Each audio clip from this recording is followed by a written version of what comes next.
I am paused, and this is Paused Opinions on.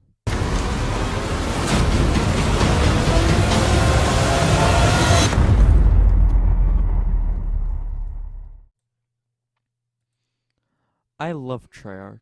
The first Call of Duty game I played was my brother's copy of World at War, and as I was like 7 and had no friends, naturally I played the campaign, and when I was finished burning weebs and playing the World of Tanks early alpha, I was greeted by this.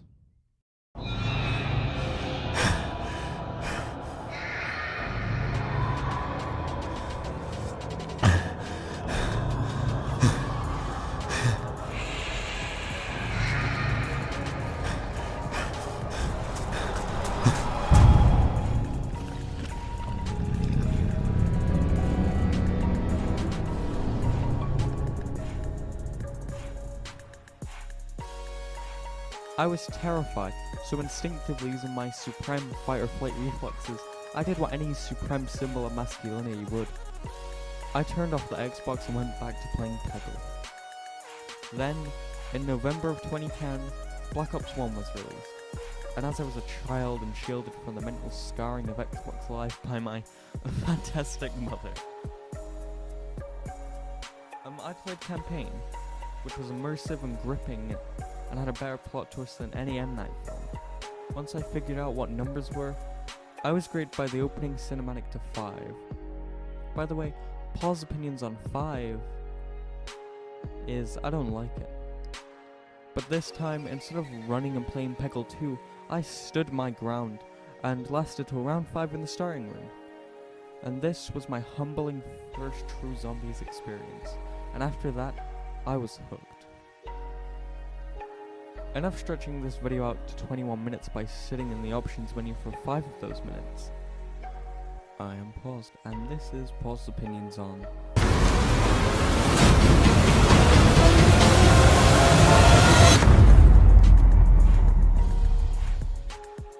Campaign mode was essential to my Call of Duty experience, but gradually I grew out of it and got more into zombies, especially during Black Ops 2, which gave us the most supreme map of all time.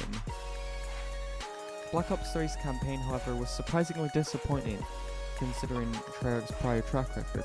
So, when it was announced that at the community reveal and the leaks and rumours were confirmed to be true, I wasn't disappointed or upset. I was relieved that Treyarch wouldn't tarnish their storytelling reputation with another flop of a campaign. I was excited because I knew there would have to be something big to replace it. This is something totally new. This is doing Battle Royale the Black Ops way. This is Blackout.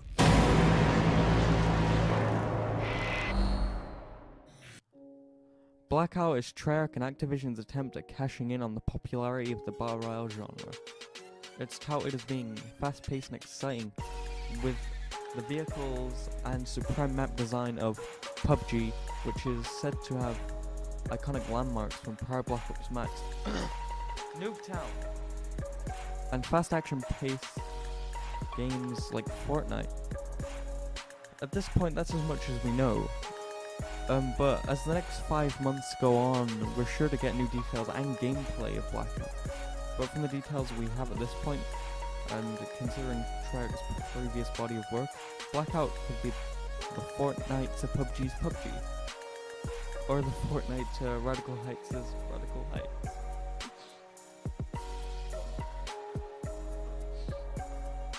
Regardless whether or not Blackout is gonna kill off Fortnite, one thing that's certain is Black Ops 4 will be a return to form for the Call of Duty franchise that has been desperately needed since the last Black Ops game. Speaking of returns, do you remember that Supreme map? Where are we going?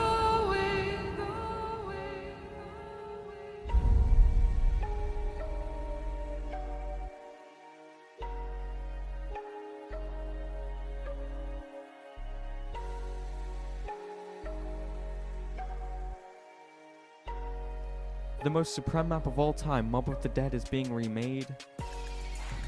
Keep that in mind, it's not a remaster, it's a remake. and instead features the premise crew, not the original Mob of the Dead crew of Sal's group, which featured the voice talents of Ray Liotta, Michael Madsen. Blood of the Dead takes place between the events of Zetsubo no Shima and Gord Krovi, necessitating the remake, as the blood vials are an integral part of the story of the premise crew, especially at the end of Revelations. To an extent, I feel as though the premise crew was substituted in just to allow the map to be re-released, as I believe the reason Mob of the Dead and Call of the Dead hadn't been remastered prior was due to the celebrity voice cast's involvement, possibly being a one-time thing. So if Call of the Dead were to be remastered, it will likely be under similar circumstances to this. And honestly, it makes me more excited for this new direction, for the all the time most supreme map of all. Blood of the Dead isn't the only part of zombies heading in a new direction though.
We were introduced to the new crew, which I believe is going to stay for the entire cycle of Black Ops 4, unless Premise's story is continued, which I feel is very unlikely.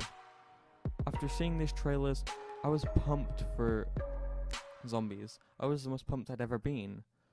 But to an extent, part of me was confused by the weird staff cult turning people into zombies.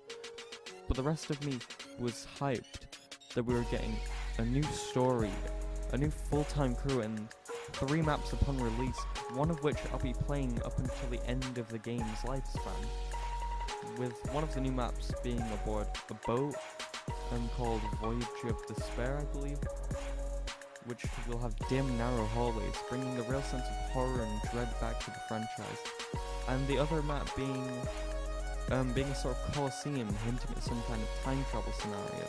But out of the 2 launch maps, I'm most excited for the Colosseum map, which I believe is called the 9? I don't know. But I mean, I'm excited for it as it looks to take place in daylight, which is something I really liked about Gord Krovi, and I feel isn't often done. And I feel the Colosseum setting provides a unique map layout and design, and I'm especially pumped for that necromorph chestburster looking boy being like the new Magua, but a lot better looking. Overall, Paul's opinions on Black Ops 4 is, I'm hyped for it, and it's going to be a long 5 months till the game's release. And I hope this year's collector's edition is as cool as the Juggernaut minifig from Black Ops 3, which I wish I had, and getting one of those is definitely on my bucket list. But regardless, I have faith in Blundell and Trout to keep the Call of Duty franchise alive, and to make this the most supreme Call of Duty game yet, even without a campaign mode. I have been Paused, and this has been Paused Opinions on Black Ops 4.